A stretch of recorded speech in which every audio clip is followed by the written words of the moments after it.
جب خدائی کا دعویٰ کرتا تھا نا، تخت پہ بیٹھا ہوتا تھا تو ایک دن حضرت جبریل آئے اس کے پاس انسانی شکل میں، تو کہنے لگے میں بڑی دور سے آیا ہوں تو ایک مسئلہ پوچھنا تھا۔ کہا پوچھو۔ کہنے لگے ایک غلام تھا کسی بادشاہ کا، تو بادشاہ نے اسے تھوڑی دیر کے لیے ایک علاقے کی سربراہی دے دی۔ کتنی دیر کے لیے؟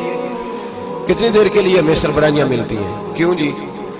تھوڑی دیر کے لیے ملتی ہے نا، تھوڑی دیر کے لیے سربراہی دے دی ایک غلام کو۔ ذرا بات کو سمجھیے، حضرت جبریل پوچھتے ہیں، کہتے ہیں سربراہی مل گئی، اب وہ مالک ہی بن کے بیٹھ گیا ہے، وہ بات ہی نہیں سنتا، اس کو تھوڑی دیر کے لیے بنایا تھا، وہ تو خدائی کا دعویٰ کرنے لگا ہے۔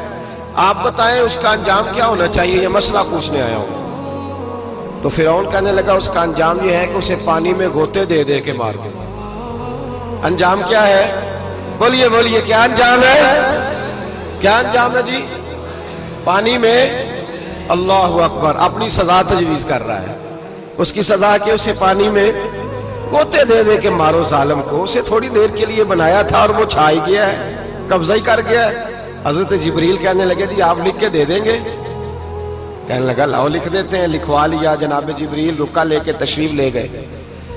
اب جب فرعون دریا میں آیا نا تو اللہ نے حکم دیا مل جا۔ جب دریا ملا چیخنے لگا تو حضرت جبریل آئے، کہنے لگے تیرا ہی فتویٰ ہے، یہ تیری سزا ہی ہے نا، ہم بھی بڑی سزائیں تجویز کرتے ہیں، یہ جھوٹا ہے جی، اس کا تو فلانا علاج ہونا چاہیے، تو اگر تو جھوٹ بولے تو یہ فلانا بڑا جاور ہے جی، اس کے ساتھ اس طرح ہونا چاہیے، تو اگر تو یہ کام کرے تو جو سزا تو لوگوں کے لیے تجویز کر رہا ہے تو اپنے بارے میں بھی سوچ۔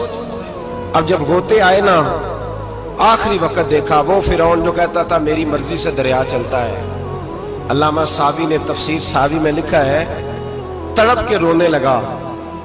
جب یہ مزاج ہے، ایک دفعہ اوپر آتا ہے آدمی جب دریا میں جاتا ہے، اوپر آیا تو چیخنے او میرے حواریو خدا کا واسطہ مجھے بچاؤ۔